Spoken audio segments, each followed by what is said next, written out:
Hi everyone, Abu189 here. Welcome to the third devlog of Fisher's Isle. It's been some time, so let's jump into it. I started working on the inventory and some first UI. Okay, let me quickly collect some items so I can show you what the inventory looks like. When you click on an item, you will see some information about it and a 3D preview.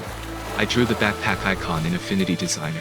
It will only be shown later if the player is actually wearing a backpack. You will be able to buy one in a shop on the second island to increase the number of inventory slots. The next step is to change the code so that certain items cannot be stacked, such as dead crabs. Also, the use button down here has no functionality at the moment. Even though the inventory looks quite simple, the logic that holds it all together actually took me quite some time. I'm still iterating the style of these devlogs, so comments on how much I should go into the details are very welcome. If you want to support the development of Fisher's Isle, I would be very happy if you give this video a like and subscribe to my channel. I have also started to work on the building mechanics. At the moment you can select a location with the mouse and rotate the building with the mouse wheel. As soon as you click, it appears immediately. This process will be animated later, of course. I have also started to experiment with cloth physics for the fabric roof. I guess all the positive feedback on these videos has sparked a certain interest in my brother. He learned Blender very quickly and made the 3D model of this shack. I just polished and textured it. Shout out to him, it was a lot of fun. To make the sandbox more natural, I started using the Unreal Landscape material instead of the cone-like ground mesh, because it allows for sculpting the landscape. This meant, however, that I had to port my cutting shader, as it only worked for static meshes.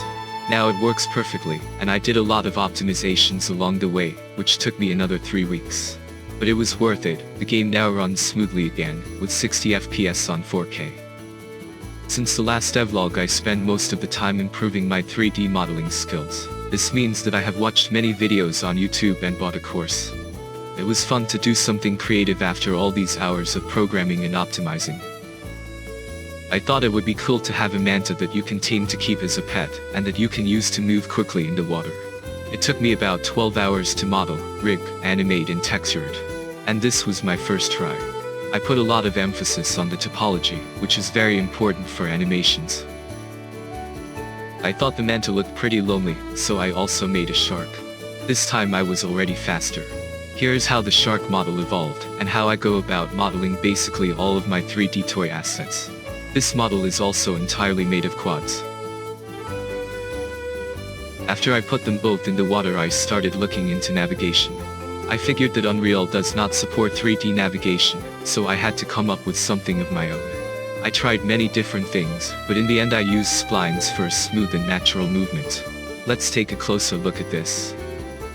First, select a random point within this area in the shark's line of sight. If this is a valid point, that means it doesn't collide with anything, add it to the spline. Then we can repeat this process to extend the spline. When the ray trace collides, a simple bounce, similar to a billiard ball, helps us to find a new valid point. If the angle is steeper than 30 degrees, I bounce it by 45 degrees in the direction of movement to prevent sharp spline curves. The next step is to smooth the spline. To do this, we add a new spline and analyze every point of the previous spline. I insert sample points before and after a spline point, then I calculate the dot product as a measure for the curvature. We only add the point to the smooth spline if the curvature is below a certain threshold. The next step is to move a target point along the spline and let the shark follow it. For this I give it an acceleration along the direction from the shark to the target. I also make sure that the speed is limited, and the specified rotation rate is used to prevent instantaneous rotations. This homemade controller works quite well and can also be used to make the shark rotate around the player by rotating the target point around the player.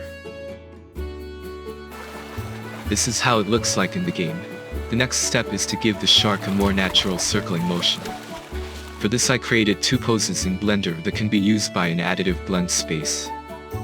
Before I show you the new little monkey, I want to let you know that there is a Discord server for everyone who wants to participate in the development by testing the game and discussing ideas. You can find the invitation link in the video description. Now to the new pet. I modeled a squirrel monkey that you can tame with a banana.